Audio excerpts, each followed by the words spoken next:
What's going on, everybody? Thank you for tuning back into the Biz with D right here, right now. We got our girl, Dutchess. It's her birthday. How's it going? Thank y'all. How y'all doing? What's up? We're doing good. Thanks so much, y'all, for this interview. We definitely appreciate you.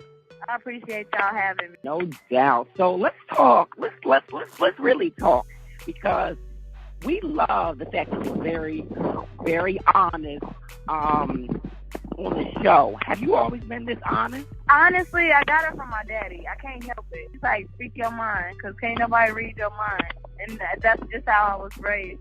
So being raised like that, it's just easy to be like that naturally. Right.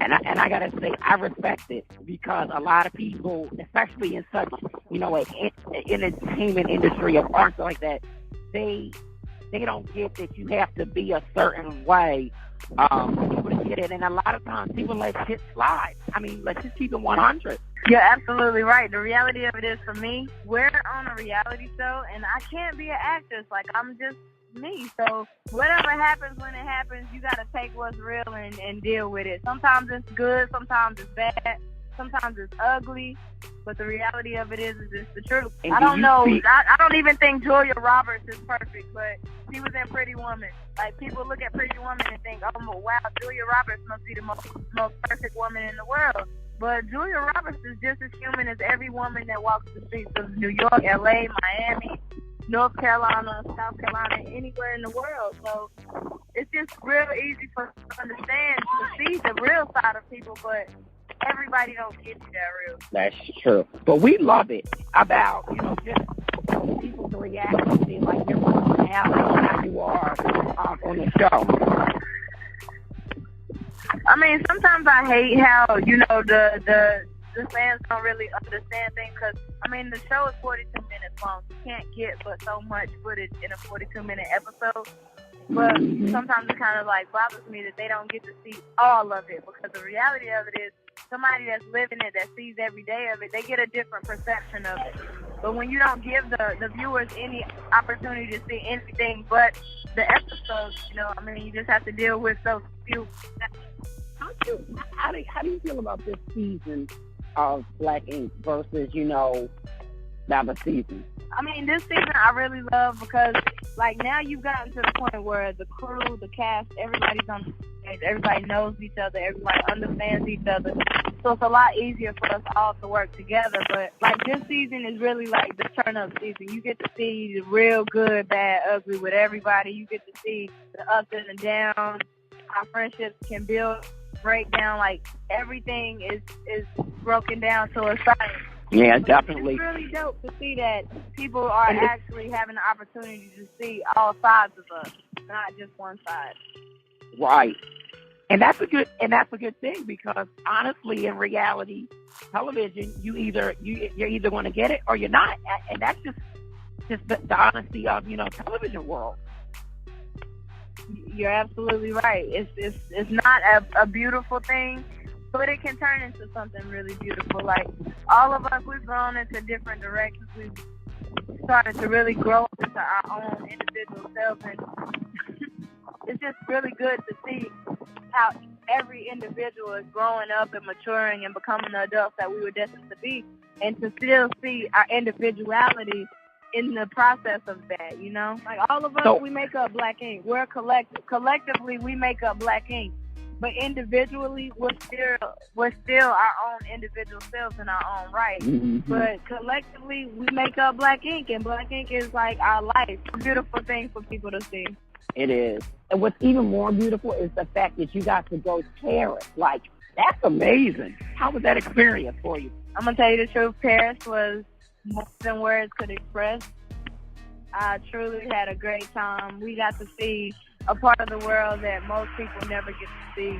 Just being young Black artists, to see all of the architects, all of the artwork, all of the things that we were exposed to in Paris, it was just beautiful for us as artists, because it opened up new realms and new paradigms for us, with our clients.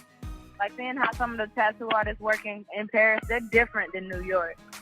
Right. And there's nothing wrong with that. It's just the beauty of those differences and being able to really, enjoy that. And how would you describe, like, their clientele versus, like, the clientele in New York City? And in Paris, it's different because in New York, everybody has tattoos.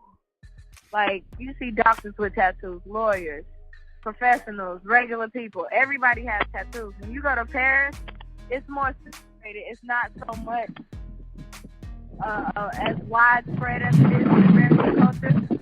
The beauty of it is they respect it as truly an art form. Like, they really treat tattooing like it's a painting on the wall.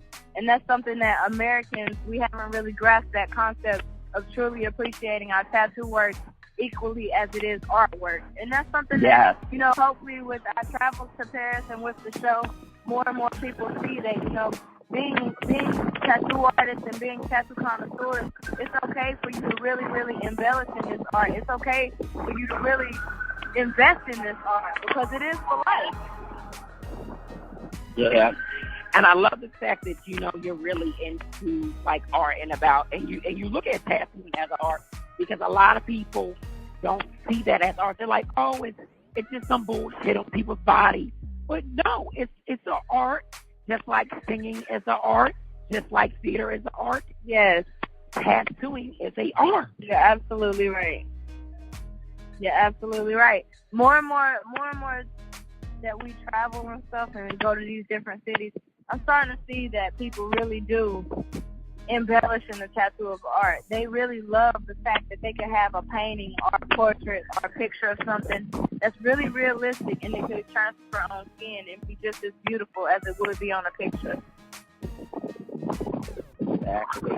And I also want to say congratulations on your recent engagement to this season. Congratulations on that.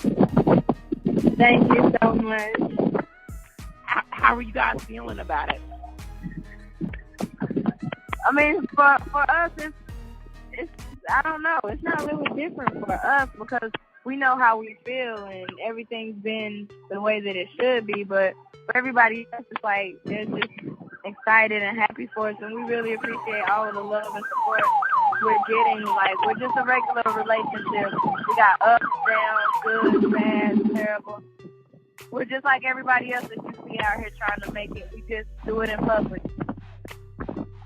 Right.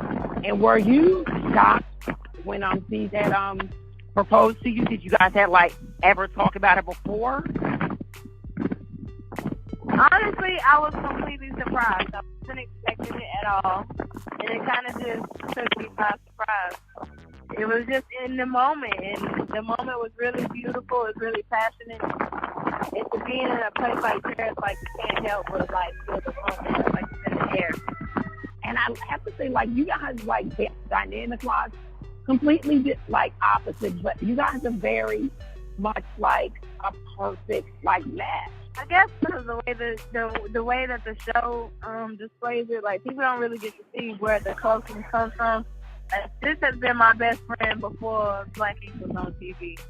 And he'll be my best friend much more years after. And the reality of it is, when we fell in love with each other, it wasn't because we were forced to. It wasn't because we needed to. It was because that's just what we felt in the moment. So, everything happens for a reason. Some people find people in doctor's office. Some people find people in restaurants. We just happen to find each other on the job and fell in love with each other.